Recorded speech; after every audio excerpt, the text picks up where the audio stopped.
Anchor is a fantastic platform for podcasting. It's so simple. It's remarkable. Even I could do it. And it's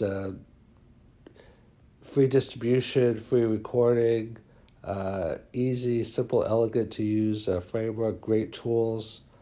If you're going to pick one podcasting forum, platform, it should definitely be Anchor. I highly recommend it. The bottom half manages up, while the top half manages down. Part 3. The information for this podcast comes from my book, Advanced Success Secrets. You get a free copy of each of my books at alexhammerbooks.com. That's AlexHammerbooks.com.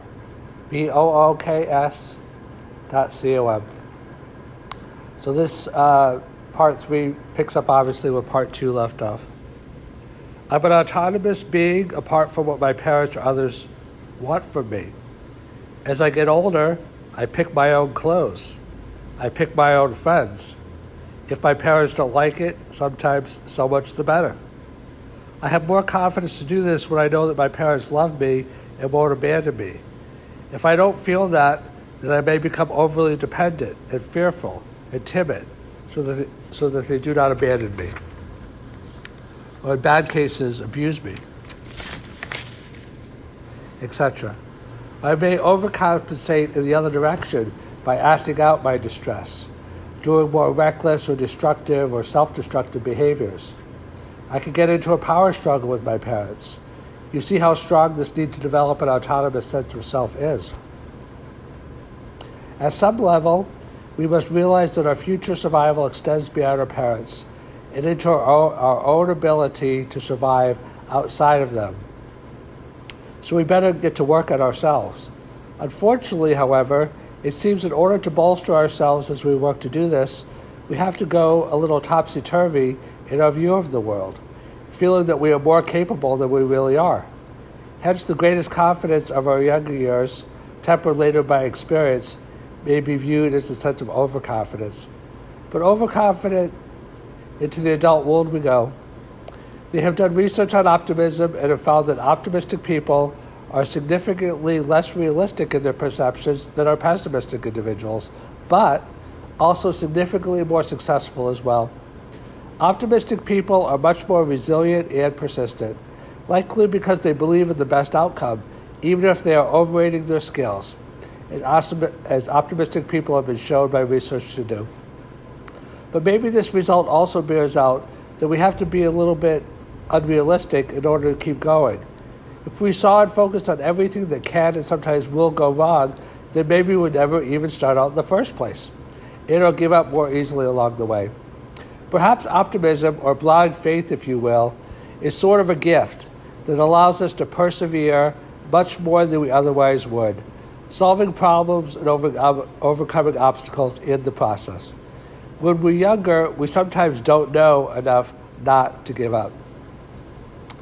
Enough to give up, actually. What can be a big part of our success, of course, we sometimes don't know. Part to give up, which could be a big part of our success. Of course, the wisdom of experience is helpful as well. Successful people retain the optimism of youth, but temper it with the experience and wisdom of learning.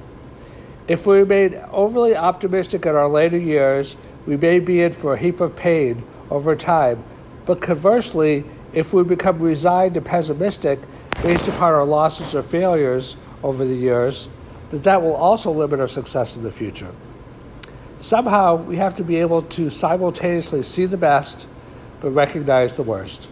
The hope for the best, but prepare for the worst. Well-known mindset, you might say. Successful people are well aware of the pitfalls that may be out there, but they're also well aware of their strengths as well, and their ability and history of solving problems and overcoming obstacles.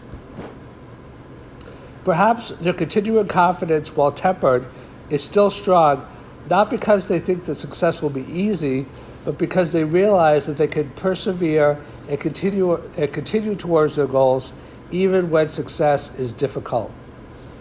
Managing up also involves an in-out aspect. It takes time and effort to establish oneself in this world. And life is very, very, very competitive. Once you get in a position, those on the outside who crave your position eye you warily. It is a sad fact of life that perhaps everything that we have in life, or at least many things, others want. They want our money. They want our positions. They may even be envious of our relationships, our good looks, whatever. There are a lot of reasons why those who have a lower station in life would like to bring down a peg or two, a level or two, those above them. Jealousy is a human emotion, and so is ambition. It is famously said that there are two ways to build the tallest building. You can build a building that is taller than any other, or you can build a building which is shorter and then tear down anything which is larger than yours. In the laws and secrets of success, it was discussed how the successful do not let themselves be baited, by and large, by those less successful than them.